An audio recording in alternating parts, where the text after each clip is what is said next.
What is time? Is it a man-made social construct or something more? Why do we have time zones where it is 12 hours ahead of your current time? Why must we lose an hour of sleep every spring? Sleep is obviously the most important thing after all. These are all very important questions that I'm glad you didn't ask. Time zones are a way for the world to make sense. They help facilitate business and trade as well as giving us jet lag. Here in the United States, we have a state that's in two time zones. It is the great state of Indiana, known for absolutely nothing significant whatsoever besides this. Of the 92 counties in Indiana, 80 of them are on Eastern Time, and the remaining 12 are on Central. Clearly, there is some form of confusion there. Why can't Indiana do the right thing and just have it all be on Central Time? Hoosiers just don't make sense. Even some countries have issues with being on the same standard time.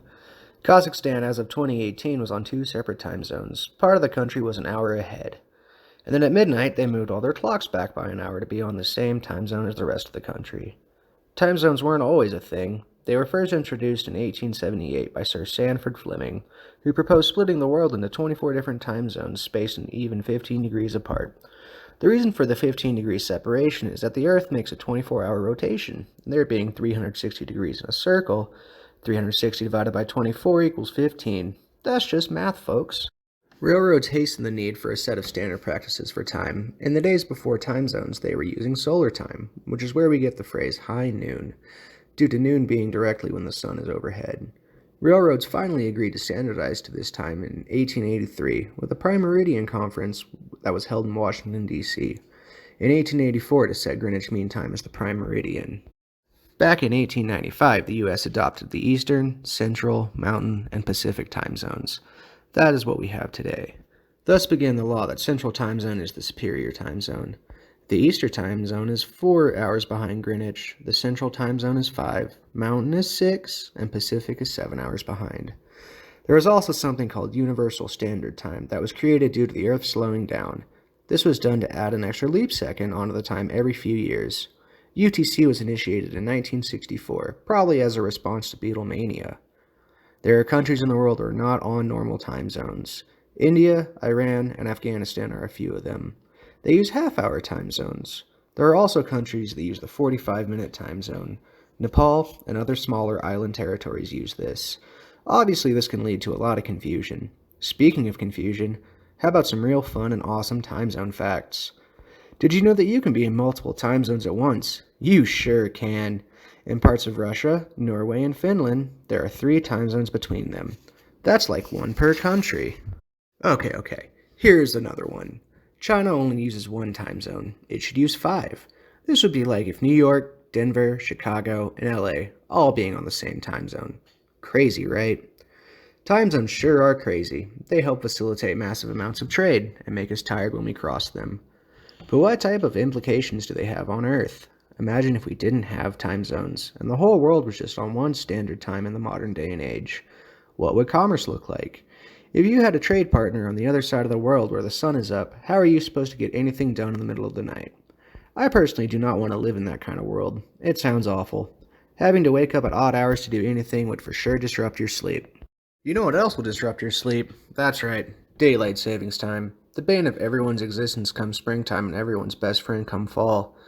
This is when we spring forward and fall back. We gain an extra hour of daylight in the spring and summer, while losing it in the fall and winter. There's nothing like getting off work at 7 p.m. and still having the sun out as you go home, unless it's right in your face as you're traveling.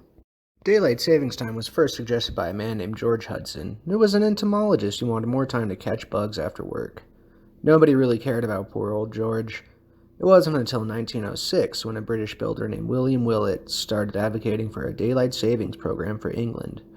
Weirdly enough, he is the great-great-grandfather of the lead singer for Coldplay. This idea gained national support from Winston Churchill, as well as author Sir Arthur Conan Doyle. During World War I, the Germans started moving their clocks forward an hour to save fuel for the war effort. This was a crazy idea. Who would want to have light to help shoot stuff? After the war, many countries that participated in the fight thought it was a good idea that the Germans had. Back when they first initiated the change, coal was king, and conserving it was a smart idea. Nowadays, we do not use coal as it is falling out of style, but we still change our clocks every year. There are places that do not observe daylight savings time. Arizona is the main state in the nation that comes to mind. They refuse to play along with the rest of us, which is par for the course. There is, however, a Hopi reservation which does observe daylight saving, so maybe not the whole state observing it is false. Hawaii does not observe daylight savings time at all, but they tend to do their own thing there and we just let them. You get a pass for producing the best president of my lifetime. Florida passed a law in March of 2019 which would make it always daylight savings time in the state. That's real cool, Florida. What are the consequences of daylight savings time, you ask? Well, I'll tell you. Apparently, the time change is linked to increased heart attacks, automobile accidents, and generally crabby people after losing an extra hour of sleep. Now, let's imagine a world where there is no daylight savings time. The world is in complete darkness for an extra hour. People begin to worship the moon as a god. Dogs are always howling at it. It is like Majora's Mask, but with less of the moon destroying the planet. There are always people like me who complain about losing an extra hour of sleep, and I am right in doing so. It is awful, but we will get through it one day at a time. At least we don't live in a place that gets 24 hours of darkness a day for a 6-month period. That would be bad. We are so spoiled here in the US with our multiple time zones and some not observing daylight savings. There are people out there who don't get the same amount of daylight as we do, and it's just really sad. We should really do something about that. We love having an extra hour of daylight in the summer and love the extra hour of sleep we get with it in the fall and winter. There needs to be some sort of balance between the two options. Why don't we just split it down the middle and add or subtract a half hour instead?